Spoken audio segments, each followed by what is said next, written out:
Time for the latest now with the ITV Lunchtime News.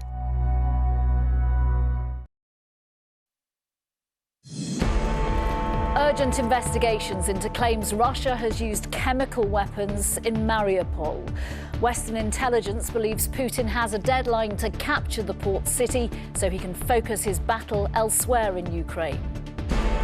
Also ahead, 30 more fines issued over lockdown parties at Downing Street and Whitehall. The Tory MP Crispin Blunt apologises after defending a colleague convicted of sexual assault. Long queues, flights cancelled, the call for the government to fix the travel chaos at airports. Plus, why Ed Sheeran swapped the stadium for a boozy pub sing-along in Birmingham.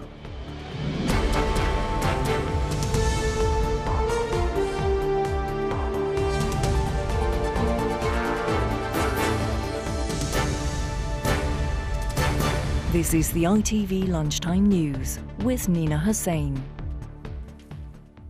Good afternoon. The UK and the US are investigating whether Russia has used chemical weapons in its battle to take the Ukrainian port of Mariupol. Western officials think Vladimir Putin wants to bring about the fall of the city to free up troops for the fight in the Donbass region. Here, the Armed Forces Minister says if the reports of a chemical drone attack are true, there would be a response from the UK and its allies, and all options are on the table. We'll be live in the capital Kyiv shortly with our correspondent Peter Smith. First, with the latest, here's Rhys Williams. The destruction of Mariupol laid bare. After 6 weeks of intense bombardment from missiles and artillery, now a claim that chemical weapons have been used. Ukraine's Azov battalion, which has been heavily involved in fighting in Mariupol and has strong ties to the far right, claims 3 people suffered from shortness of breath and irregular muscle movements after a Russian drone dropped chemicals. The claim is yet to be verified, but came after a Russia-allied separatist official in Donetsk threatened to smoke out the Ukrainian defenders of a steel mill on Russian state TV. Today, the occupiers issued a new statement which testifies to their preparation for a new stage of terror against Ukraine and our defenders. One of the mouthpieces of the occupiers stated that they could use chemical weapons against the defenders of Mariupol. We take this as seriously as possible. Earlier today, President Vladimir Putin described Russia's military objectives in Ukraine as noble at an appearance in a space centre in the Russian Far East with Belarusian President Alexander Lukashenko. The appearance came as the UK government warned that Putin would be held to account for any verified use of chemical weapons. Attributing whether or not this happened is a real priority right now so that, if necessary, a response can be made. But I'm confident in our intelligence capabilities and in the relationship we have with the Ukrainian government. But it's important to say that at the moment, neither the Ukrainians nor any major intelligence agency in the West are able to confirm that chemical weapons have been used. This seems to be very much out of the Russian playbook that they seem to have taken from Syria when attacking in built-up areas. When you get stuck with conventional weapons, you go to unconventional weapons. The UK MOD suggested only yesterday that the Russians might use white phosphorus, and to hear overnight that potentially a chemical attack has occurred would be to that playbook. But I think we need to be very careful of jumping to conclusions until we have some detailed evidence. In Kharkiv, Ukrainian officials have warned people to stay away from what they say are hundreds of landmines being dropped on the city. The terror for residents continues as this brutal war rages on. Rhys Williams, ITV News. Let's go live now to Ukraine and join our correspondent Peter Smith in the capital Kyiv. When do you think we might know if the reports, these claims, these allegations are true? Well, the British Foreign Secretary Liz Truss is saying that the UK is looking at this and will hold Putin to account. The Armed Force Minister saying that they're looking at it urgently and all options are on the table. When asked more specifically, what does that mean in response, the answer was they don't want to be too prescriptive, but the message from the UK to Russia was clear: don't test us on this. Of course, the UK has experience with allegedly Russian chemical weapons being used on British soil, Novichok, and previously to that there was the plutonium. But this is more difficult to get to the bottom of, because in the UK we had chemical labs to test what happened. Mariupol is a city under siege. I've actually spoken this morning with an Azov battalion fighter in Mariupol who's telling us that they have been treating the injured and they're trying to get samples out to find out exactly what gas was used. But that's very difficult at this point in time because they can't get past the Russians. And they say they believe this was a chemical attack. It wasn't something that happened accidentally. They've reported to me seeing white smoke being released from canisters that were dropped from drones above. What more, Peter, can you tell us about this expectation that Russia is going to move its troops to attack the eastern side of the country? We know that the Russians are building up their troops in the east of Ukraine. Those manoeuvres are already taking place.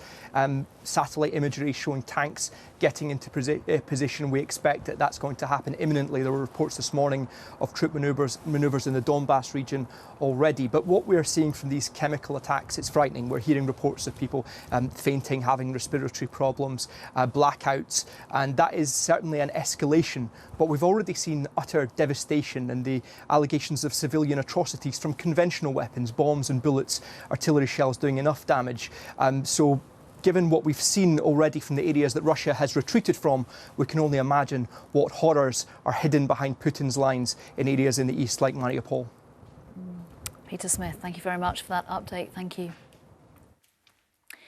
Here, the Metropolitan Police has issued more fines to those who broke lockdown rules by partying at Downing Street and Whitehall. 30 more referrals have been announced today, bringing the current total to 50, but the force says the investigation is continuing. The Liberal Democrat leader, Sir Ed Davey, said the fines expose the shocking scale of criminality in Boris Johnson's number 10. To our deputy political editor, Anushka Asthana in Downing Street, take us through the details today. Well, we have got these extra 30 fines that brings the total to 50. The reaction inside Downing Street has been pretty muted, as it has been throughout. They're not going to comment on individual names, apart from two: Boris Johnson, the Prime Minister, and the Cabinet Secretary, Simon Case. And as we understand it, neither of them are among these latest rounds of fines. Sources suggest to me they don't think Simon Case will get one, but they obviously can't be sure at this stage. Politically speaking, the Prime Minister will be feeling more confident because although there are some Tory MPs I speak to who still have letters of no confidence submitted, others have withdrawn theirs and they want to move the focus off this. But it's worth reflecting on the opinion of people outside of here as well. You know, I often walk past the COVID memorial wall opposite Parliament, and on a number of occasions I've spoken to a woman called Fran Hall who lost her husband Steve to COVID. She followed the rules. She wasn't even allowed to visit him in hospital. There were very few people at his funeral and no wake. I've spoken to her this morning and she thinks that this feels like an insult, and she cannot believe the scale of it at the heart of government, and also the fact that the government said in the first weeks after this story broke that there had been no parties. Politically, it's not over. After all of this, there will still be that Sue Gray report, and it will not be pretty reading for those inside this building. Anushka, thank you very much for that update. Thank you. A man has been found guilty of murdering his partner's 3-year-old son during weeks of beatings, including some using force similar to a car crash. Convicted drug dealer Nathaniel Pope was found guilty at Birmingham Crown Court of killing Kamani Watson Derby. Our reporter Ellie Pitt is there. Take us through the details of this dreadful case, Ellie. Well, Nina, just a sign of how dreadful and awful this case has been is that the judge's voice was breaking as she thanked jurors inside Birmingham Crown Court today. And several of the jurors were weeping as they returned their verdicts in this case. Alicia Watson, the mother of Kamani Watson Derby, has been found guilty of causing or allowing the death of her son. And her partner, Nathaniel Pope, has been found guilty of Kamani's murder. The family lived in a flat in West Bromwich where on the afternoon of the 5th of June 2018, paramedics were called to the flat where they found Kamani, 3 years old, lifeless and unresponsive. He was taken to hospital where he died just over an hour later. A forensic pathologist told jurors here that when examining Kamani's body, he found evidence of sustained and repeated assaults in the form of bruises and multiple rib fractures on the toddler. Those were caused in the weeks and months up to Kamani's death. Today, his mother has been found guilty of causing or allowing his death, and her partner, Nathaniel Pope, found guilty of his murder, and they'll both be sentenced next month. Ellie Pitt, thank you.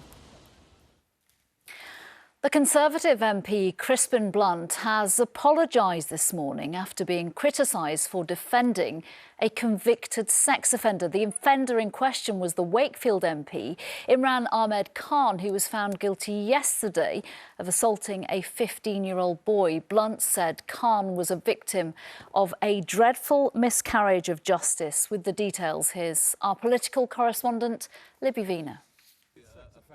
The jury decided he was guilty of sexual assault. Any word for your victim, Mr. Khan? Are you going to resign, Mr. Khan? But this fellow Conservative MP and former Justice Minister thought otherwise, taking to Twitter to express his indignation at the verdict. He said, "I am utterly appalled and distraught at the dreadful miscarriage of justice that has befallen my friend and colleague Imran Ahmed Khan, MP for Wakefield, since December 2019. The conduct of this case relied on lazy tropes about LGBT people that we might have thought we had put behind us decades ago." Many colleagues were shocked, the Tory party issuing a statement rejecting the comments. Today he backtracked, saying on Twitter, "On reflection, I have decided to retract my statement defending Imran Ahmed Khan. I am sorry that my defence of him has been a cause of significant upset and concern, not least to victims of sexual offences. It was not my intention to do this. To be clear, I do not condone any form of abuse." Ministers distanced themselves from his earlier remarks. I just want to make it very clear that Crispin speaks for himself. He doesn't speak for the government nor the Conservative Party. We respect the judgment of the court, and Imran Ahmed Khan will be sentenced by the court in due course, and if he chooses to appeal, that's his business, but the court has made its judgment and the government respects that. One Labour MP says Crispin Blunt should have the whip removed. To come out and to attack the court, to question the judgment of the jury, to suggest that there's not been a fair trial when there hasn't even been an appeal process or even a sentencing yet, just seems extraordinary. Crispin has made a terrible, terrible mistake here, and I hope he's learnt a lesson from it. He has now resigned as chair of the all-party group on LGBT rights, something a number of MPs had been calling for. Libby Vina, ITV News, Westminster. Still to come this lunchtime, China eases its tough lockdown in Shanghai. Plus,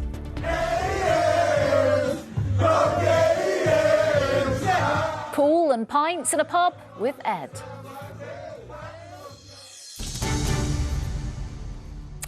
First, the boss of Easyjet says flights are being cancelled because of delays in processing security checks for new recruits. The chief executive says the cancellations are due to staff being off with COVID and government delays in vetting new workers. Labour says people are facing travel chaos, and there's a warning that if the staff shortages continue, it could impact summer holidays too. Martha Fairley is at Gatwick Airport. What's the latest, Martha? Well, thousands of Easyjet passengers hoping for an Easter getaway have had to rearrange their travel plans over the past few days because of flight cancellations, particularly affecting routes serving Gatwick Airport. Now, today it's reported that the chief executive of Easyjet, Johan Lundgren, said that while some of this is down to staff sickness through COVID, They are also waiting for around 100 new staff to be vetted by the government and given security clearance before they can start work. He says there's currently a 3-week delay on cabin crew getting their IDs, and if that had been on time, then there would have been fewer cancellations. We are still waiting for an official response from the Department for Transport. However, today at Gatwick Airport itself, there are not the chaotic scenes that we have seen at the start of April and that have been experienced at several airports over the past week or so. Easyjet say passengers on cancelled flights have mostly been offered alternatives on the same day, and they have been given advance notice, so it means people aren't turning up to the airport and then discovering that their flight is delayed. Easyjet say the cancellations overall make up a very small proportion of their operations. Their schedule has been running at 94% over the past 7 days. It is still busy here. Lots of people are getting away for the Easter holidays, and so Gatwick Airport are advising that people arrive as soon as check-in for their flight is open. Martha Fairley, thank you. Let's now join the travel expert Simon Calder, who has managed to jet off to Italy. He joins me now. Any chance, Simon, this will be sorted before the Easter weekend at the end of this week? Many people are trying to get away for their first holiday since the pandemic began. Absolutely right. And as we heard from Martha just then, it is a very, very bleak picture for the people whose flights are cancelled. And let's just remember, while I was lucky, I got here on British Airways, which is cancelling even more flights than EasyJet. There's 50 cancellations today to and from Heathrow, its main base. EasyJet's at 32 cancellations. But those destinations include holiday spots like Sicily, Sardinia, Ibiza, Menorca. And there are about 5,000 EasyJet passengers who have not been on the flights that they originally booked. It's a very messy situation, to the extent that I'm due to fly back tomorrow night on British Airways. I've spent £10 for an insurance policy, which is a flight back on Ryanair to Manchester, where I don't particularly want to go, lovely city though it is, just so I can make sure I can get back to the UK. And for travellers, as you say, to be in this position when for many families it's the first opportunity they've had to travel for a couple of years, it's a miserable situation. Yeah, absolutely. What we don't want to see, presumably, though, is security checks being speeded up and people not being vetted properly who are going to work in an airport. Oh, sure, yes. I mean, it's a really serious issue, that. And I clearly the government, I hope, is taking notice, and the Department for Transport will be responding and trying to accelerate the very important process of security vetting. Meanwhile, I'm afraid if you are travelling off on British Airways or EasyJet, particularly from its main hub at Gatwick, then you have to understand what your rights are, and that means that if your flight is cancelled for whatever reason, then you are, that's a ship just setting off, to excuse it, you are entitled to a new flight to your destination. I've been speaking to EasyJet passengers here in who were due to fly into Milan and ended up being put on a plane to Verona, and the airline seemed to have neglected to tell them that, first of all, they're entitled to a flight to their actual destination on the day of travel, and secondly, EasyJet has to hand them hundreds of pounds in cash compensation. Goodness. Simon Calder, thank you very much. Enjoy the sunshine. Thank you. The Chinese government has relaxed a very strict lockdown in Shanghai, which affected nearly 26 million people. There's been quite a backlash to the strict rules. This video shows some people taking to their balconies in protest against the lockdown. Let's get the latest from our Asia correspondent, Debbie Edward, who's in Beijing. What's changed? And Debbie, why? Well, officially, there has been no change. Publicly, the government has been doubling down on its zero COVID policy, but privately, I think there's been some pressure from the central government to relieve the restrictions in areas where they're confident they can keep the numbers down. In the 7,000 communities set free so far, there hasn't been a positive case in more than 2 weeks, but there are still millions of people locked down at home or in these awful centralised isolation facilities, and there's been unprecedented protests and anger in a country where dissent is rare and even dangerous. People have been venting their frustrations, fighting over food and calling out the government for what's been described as an inhumane COVID policy. And it's that which has prompted the United States government to withdraw all of its non-emergency staff from Shanghai and issue an advisory against all travel to China. Debbie Edward, thank you very much. Thank you. Finally, this lunchtime, the locals at a Birmingham pub who were treated to an intimate Ed Sheeran gig of sorts. The global star joined in a boozy sing-along to the surprise of regulars. He even tried to pull a pint or two. With the details, here's Sally Biddulph.